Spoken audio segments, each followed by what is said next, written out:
Bonjour, je suis le docteur Saketi, vous êtes sur ma chaîne YouTube. Cette semaine, je vous partage 2 cas cliniques hyper intéressants. On va parler de la thyroïde après 40 ans, pourquoi elle peut se dérégler et pourquoi le traitement hormonal peut justement tout changer. Je pars de 2 cas que j'ai eus cette semaine, 2 femmes qui ont comme point commun d'avoir à peu près la quarantaine. Une habite en Belgique, l'autre habite à Bastia, en Corse. Donc rien à voir, petite subtilité dans leur histoire. L'une est traitée pour une hypothyroïdie avec des hormones thyroïdiennes et l'autre par contre n'a pas d'hormones thyroïdiennes. Point commun, elles sont toutes les deux en période de périménopause. Autre point commun, elles consultent toutes les deux pour une fatigue et une frilosité récente avec accentuation aussi de la fatigue. Alors on fait le point et je vous explique le lien entre ces 2 cas. Vous avez déjà remarqué que votre ado, lui, va au collège en t-shirt alors qu'il fait 5 degrés et que vous, avec 3 couches, vous avez encore froid. Ce décalage-là, chez beaucoup de femmes, après 40 ans, il est particulièrement fréquent, il s'accentue. C'est parfois un signal très simple, la thyroïde, elle ne fonctionne plus comme avant, que l'on parle de périménopause ou même pas. Remettons-nous dans le contexte. Pourquoi on en parle autant chez la femme de la thyroïde? La thyroïde, c'est un peu le thermostat de l'organisme. Et chez la femme, après 40 ans, il va y avoir un double phénomène. Parfois, une auto-immunité, un terrain auto-immun. C'est beaucoup plus féminin. C'est 80% des maladies auto-immunes ont lieu chez des femmes. Et puis, il y a ce problème de transition hormonale qui va complètement bouleverser l'équilibre. Et certaines stratégies, comme le traitement hormonal de substitution de la ménopause, peuvent modifier, de manière temporaire du moins, les besoins en hormones thyroïdiennes. Et on va se retrouver avec des symptômes plus ou moins importants. Je reviens sur ce point important. Environ 80% des personnes atteintes de maladies auto-immunes sont des femmes.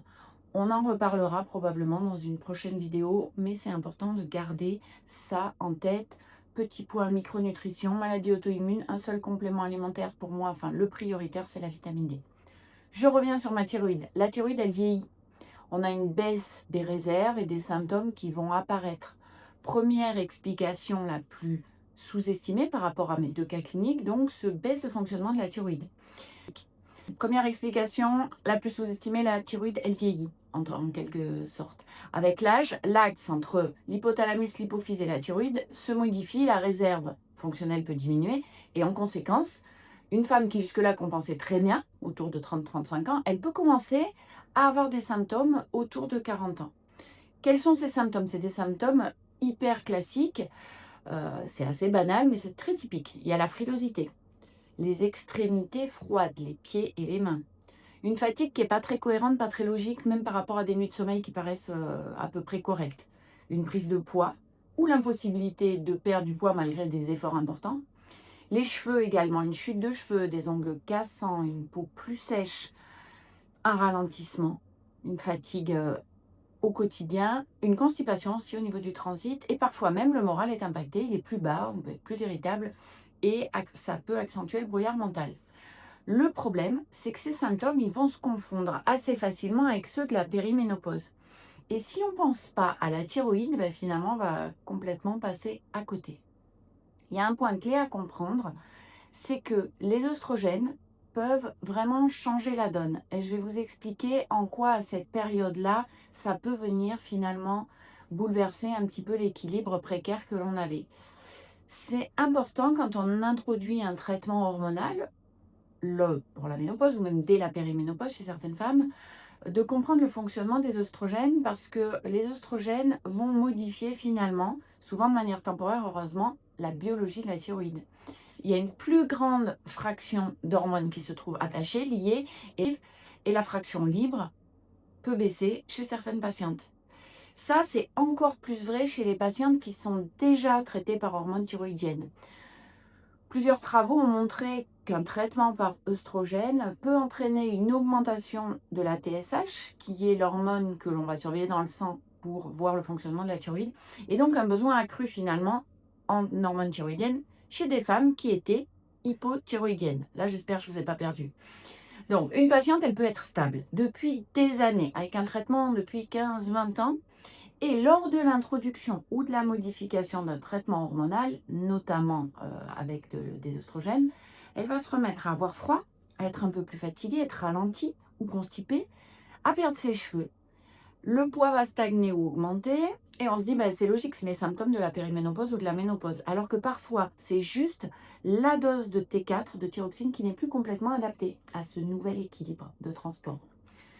Point pratique, ce phénomène, il est décrit donc principalement avec les traitements qui contiennent des oestrogènes par voie orale et les voies non orales au niveau vaginal ne vont pas impacter.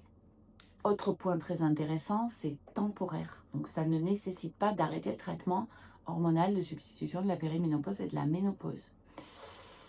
Autre point intéressant, l'auto-immunité après 40 ans. Au niveau de la thyroïde, on parle de maladie d'Hashimoto. Elle peut soit se révéler ou se dérégler à ce moment-là. Chez la femme, l'hypothyroïdie, elle est très souvent liée à une thyroïdite, donc une maladie inflammatoire auto-immune, maladie de Hashimoto. Ce terrain auto-immun, il est plus fréquent chez la femme, on l'a déjà dit, et la période périménopause, c'est un moment où beaucoup de choses vont basculer en mouvement sur le plan immunitaire et inflammatoire. Donc parfois, c'est pas juste fonctionnel, c'est une auto-immunité qui finalement devient plus visible. On peut même avoir des anticorps qui vont réapparaître, anticorps anti-TPO, anti-thyroglobuline. Et ça peut également être plus symptomatique du coup. Autre point aussi, souvent négligé, le cortisol, l'impact des surrénales. Ce que je veux que vous compreniez de manière simple, c'est que le cortisol a un rôle important avec le fonctionnement de la thyroïde, sans faire de raccourci. Il y a un vrai message. L'excès de glucocorticoïdes, et là je vous parle d'excès, pas de maladie au sens propre des surrénales, mais de stress chronique, ça peut modifier l'équilibre de la thyroïde finalement, et notamment la conversion au niveau des organes, des tissus, de la T4, qui est la thyroxine, en T3, qui est l'hormone active. Ça, c'est important à retenir. Ça, c'est dans ce contexte de stress chronique et d'hypercortisolémie qui est fréquente à la périménopause. Donc, dans la vraie vie, une femme vraiment stressée, un terrain inflammatoire, un sommeil catastrophique, elle va cumuler des symptômes thyroïdiens, une biologie qui n'est pas toujours spectaculaire, voire même qui ne parle pas, et un retentissement énergétique majeur. Et la patiente, elle est épuisée, clairement. Il faut savoir s'écouter et se faire confiance. Tout ça, c'est compliqué. C'est des tableaux qui sont un peu intriqués et qui entraînent souvent une errance thérapeutique et de prise en charge. Tout est intriqué, c'est pour ça qu'il faut prendre le temps, se poser, qu'est-ce qui s'est modifié et encore une fois, savoir s'écouter. Autre point, la mitochondrie. Pourquoi la fatigue? Elle est centrale dans l'hypothyroïdie. On va reparler encore une fois des mitochondries. Les hormones thyroïdiennes, elles pilotent une grande partie du métabolisme énergétique. Quand la signalisation au niveau de la thyroïde baisse, la patiente, elle ne va pas se dire « je manque de thyroxine, je manque de T4 ». Elle vous dit « j'ai plus d'énergie, je suis fatiguée, docteur, je ne comprends pas, j'essaye de me reposer, mais ça ne va pas, je récupère super mal, je suis claquée, je suis vidée ». Et dans la prise en charge globale, après 40 ans, la thyroïde, ce n'est pas un détail. C'est un pivot de l'énergie, c'est un pivot du poids, c'est un pivot du sommeil, de la peau, des cheveux, du coup. Donc avant de médicaliser à outrance, il faut vraiment optimiser le terrain micronutritionnel. On peut, grâce à la micronutrition, améliorer le fonctionnement de la thyroïde. Et ça, avant de mettre des traitements qui parfois évidemment sont nécessaires. Avant de monter des doses, avant d'empiler des traitements hormonaux, l'axe le plus rationnel, c'est l'environnement de la thyroïde, l'environnement micronutritionnel. Alors, quelques points solides. On voit un peu les micronutriments de la thyroïde. Le sélénium. Et le sélénium, c'est un des micronutriments les plus intéressants pour la thyroïde. On en trouve dans la noix du Brésil à consommer sans excès. Une noix du Brésil par jour ou en complément de sélénium également. L'iode, évidemment, indispensable. Attention là encore aux excès, surtout avec certains compléments ou certains apports externes d'algues. En général, on va recommander de rester bien en dessous en apport de 500 microgrammes par jour. Attention donc aux suppléments, lisez les étiquettes. Le fer, c'est un micronutriment capital pour la thyroïde. Une carence en fer, ça perturbe le fonctionnement de cette glande. Et ça va aggraver en plus la fatigue et tous les problèmes capillaires, chute de cheveux, etc. Le zinc, qui est très important aussi, il est impliqué dans plusieurs niveaux au niveau du fonctionnement de la thyroïde. Et évidemment, les bases, une quantité de protéines suffisante, un bon sommeil, une gestion optimale de l'inflammation, parce que tout ça, ça conditionne la tolérance clinique et le tableau clinique global. Le fonctionnement, reprenons un point capital, c'est la vitamine D. Pourquoi? Parce qu'on a des associations entre le statut de vitamine D trop bas et l'auto-immunité, notamment au niveau de la thyroïde. On a des corrélations dans plusieurs études cliniques entre les anticorps de la thyroïde et des taux de vitamine D bas.